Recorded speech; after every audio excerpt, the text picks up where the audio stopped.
Assalamualaikum warahmatullahi wabarakatuh. Baik, sebelum kita memulai pembelajaran pada kali ini, marilah kita berdoa terlebih dahulu. Berdoa dimulai.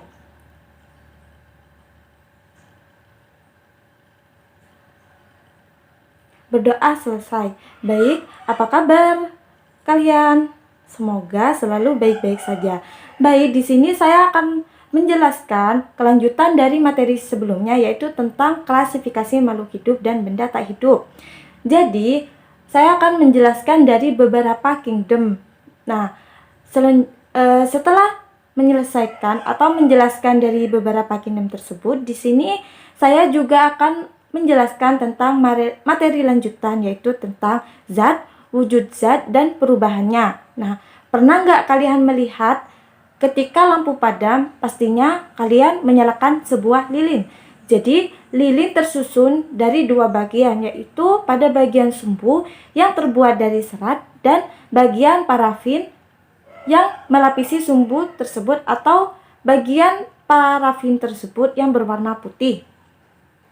Nah, ketika kalian mengamati lilin tersebut, perhatikan perubahan dari keduanya. Nah, ketika sumbu dibakar, jadi ada perbedaan dari sumbu dan parafin tersebut. Nah, sumbu ketika dibakar yaitu menghasilkan sebuah arang, sedangkan parafin itu mengalami suatu perubahan wujud zat dengan cara meleleh seperti itu. Nah, dari perubahan wujud zat tersebut kita dapat membedakan bahwa di mana dalam perubahan wujud zat itu memiliki banyak macam perubahan dalam wujudnya. Materi kali ini saya akan menjelaskan tentang zat, wujud zat, dan perubahannya. Yuk kita lihat bagaimana sih penjelasannya.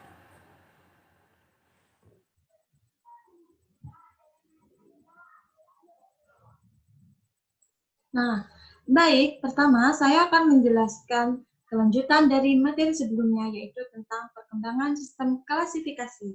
Yang pertama yaitu ada Kingdom Monera, Kingdom Protista, Kingdom Fungi, Kingdom Plantae, dan Kingdom Animalia.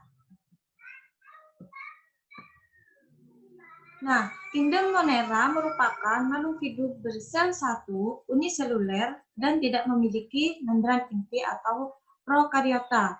Nah, dengan cara Kingdom Monera ini berkembang biak membelah diri dengan cara membelah diri, contohnya bakteri dan ganggang biru. Selanjutnya adalah Kingdom Protista. Nah, Kingdom Protista memiliki membran inti atau yang disebut dengan eukariota, bersel tunggal dan multiseluler. Protista dibedakan menjadi protista mirip hewan atau protozoa, contohnya rhizopod, flagellata, xylata, dan sporozoa. Selanjutnya ada protista mirip tumbuhan atau alga atau ganggang. Contohnya alga hijau, alga merah, alga pirang, alga kersik, dan yang terakhir yaitu protista mirip jamur. Contohnya ada jamur air dan jamur lendir. Selanjutnya ada Kingdom Fungi, di mana Kingdom Fungi ini memiliki membran inti. Dinding sel terbuat dari zat kitin, tidak memiliki kloroplas sehingga tidak dapat berfotosintesis. Contohnya, zygomycotina, ascomycotina, basidiomycotina, dan deuteromycotina. Nah, selanjutnya adalah Kingdom Plantae, di mana pada Kingdom Plantae ini dibedakan menjadi lumut, yaitu lumut hati, ada lumut daun dan lumut tanduk. Selanjutnya dibedakan menjadi tumbuhan paku. Di mana tumbuhan paku ini bisa kita ambil contoh, ada paku telanjang, paku ekor kuda, paku kawat, dan paku sejati. Dan dibedakan menjadi tumbuhan biji, yaitu ada Hikakeophyta, Genetophyta, dan Coniferophyta, dan Gingophyta. Oke, pada pertemuan kali ini kita juga akan membahas tentang kingdom Animalia. Ini merupakan kingdom yang terakhir, yaitu dengan ciri-ciri umum dapat bergerak aktif, tidak memiliki dinding sel, dan tidak dapat berfotosintesis. Nah, salah satu contohnya ada hewan invertebrata dan vertebrata.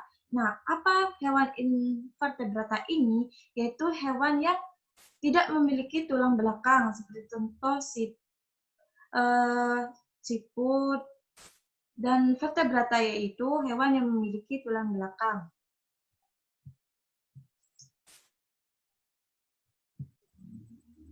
Nah, selain kita mempelajari tentang materi tentang kingdom ini atau perkembangan dari kelanjutan materi sebelumnya, kita akan mempelajari tentang zat, wujud zat, dan perubahannya. Adapun pokok bahasan yang akan kita bahas yaitu pengertian materi dan zat, wujud zat, serta sifat-sifat zat. Nah, pengertian materi dan zat. Apa sih itu materi? Jadi materi yaitu segala sesuatu yang menempati ruang atau memiliki volume dan mempunyai massa. Contoh, kayu yang dapat disentuh dan udara yang tidak dapat disentuh. Jadi, pada materi ini kita ambil contoh kayu. Jadi kayu ini termasuk ke dalam materi. Kenapa? Karena kayu memiliki volume atau menempati suatu volume dan mempunyai massa atau dalam bisa diukur dalam bentuk satuan kilogram seperti itu. Sedangkan udara yang tidak dapat disentuh ini juga termasuk pada materi. Kenapa? Karena udara ini menempati suatu ruang. Seperti itu. Di mana materi di alam dapat berupa zat tunggal dan zat campuran. Nah, zat murni atau yang disebut dengan zat adalah materi yang hanya tersusun dari satu jenis zat. Nah, sedangkan zat campuran merupakan materi yang tersusun dari dua atau zat lebih.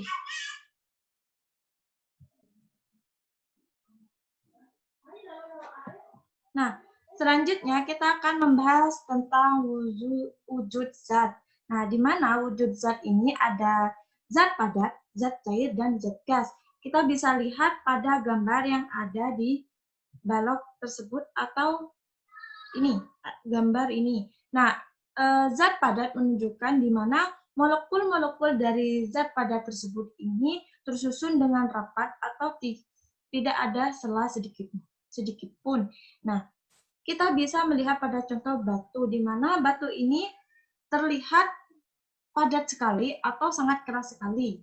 Karena di dalamnya terdapat partikel yang padat tersebut, seperti pada contoh ini. Selanjutnya yaitu ada zat cair, di mana partikel dari zat cair tersebut memiliki kerenggangan tidak terlalu rapat dan tidak terlalu renggang dari susunan molekul atau partikel yang ada di dalamnya. Kita ambil contoh pada air. Jadi air ini tidak terlalu keras ataupun tidak terlalu mengambang seperti pada zat gas. Nah, di mana pada zat gas di sini yaitu partikelnya yaitu kerapatannya itu sangat tidak rapat atau longgar. Kita ambil contoh zat gas yaitu uap atau ketika kalian memiliki kapur barus, lama-kelamaan kapur barus ini akan dari wujud besar menjadi kecil. Nah, itu merupakan perubahan wujud zat gas. Oke, selanjutnya sifat-sifat zat, yaitu ada sifat ekstensif atau bergantung pada jumlah dan ukuran. Nah, di mana dari sifat ekstensif tersebut yaitu terdapat volume dan massa. Volume ini apabila semakin besar ukuran zat, maka volume akan semakin besar pula. Nah, terdapat juga pada massa, di mana semakin banyak jumlah zat, semakin banyak massanya. Selanjutnya, ada sifat intensif atau tidak bergantung pada jumlah dan ukuran zat. Di sini ada sifat fisis, sifat kimia, dan mudah tidaknya zat terbakar, kestabilan, kereaktifan, dan perkaratan. Nah, selanjutnya, sifat fisik yaitu ada warna. Mohon maaf, ini tulisannya warna ya. Jadi, warna berhubungan dengan panjang gelombang yang dipantulkan oleh permukaan zat. Sedangkan bau berhubungan dengan gas atau uap yang dikeluarkan oleh zat. Rasa berhubungan dengan komposisi zat dalam zat. Kemudian kerapatan.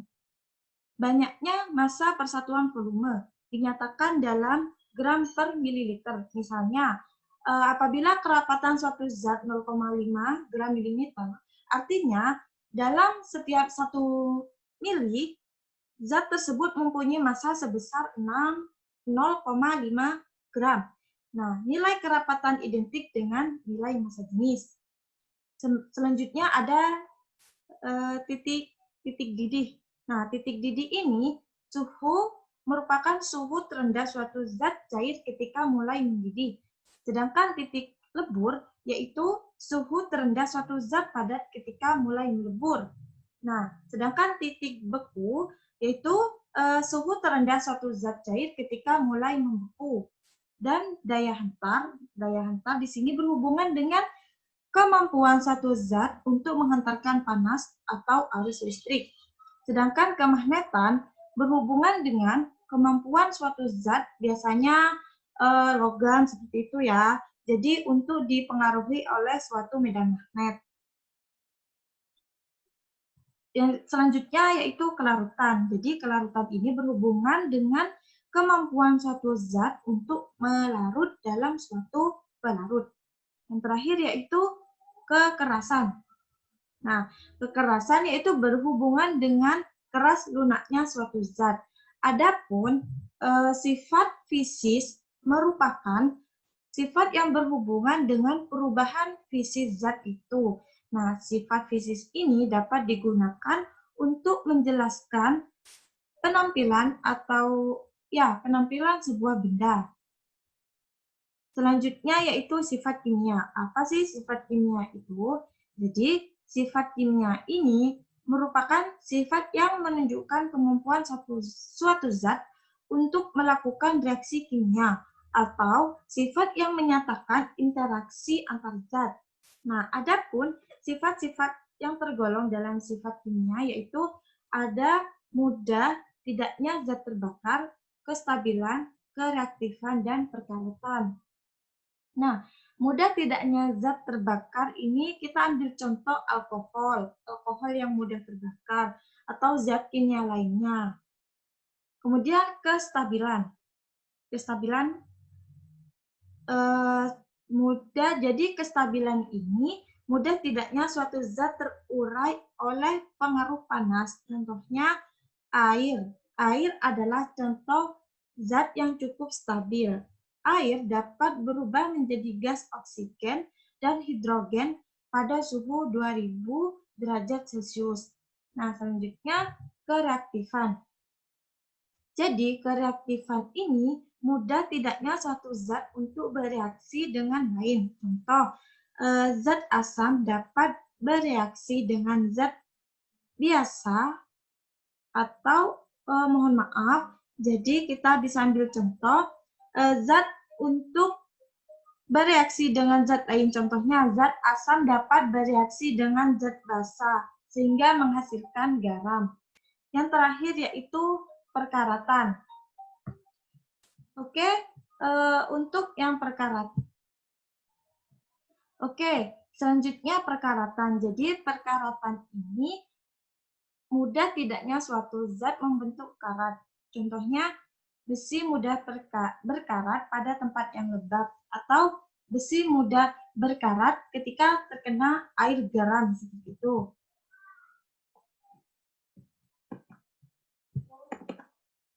Oke, mungkin itu saja penjelasan dari saya. Kurang lebihnya mohon maaf. Silakan kalian kerjakan tugas yang akan diberikan atau selalu melihat profil atau mengecek e-learning untuk melihat ada tidaknya tugas. Oke, Tetap semangat, jangan lupa jaga kesehatan. Kurang lebihnya mohon maaf. Wassalamualaikum warahmatullahi wabarakatuh.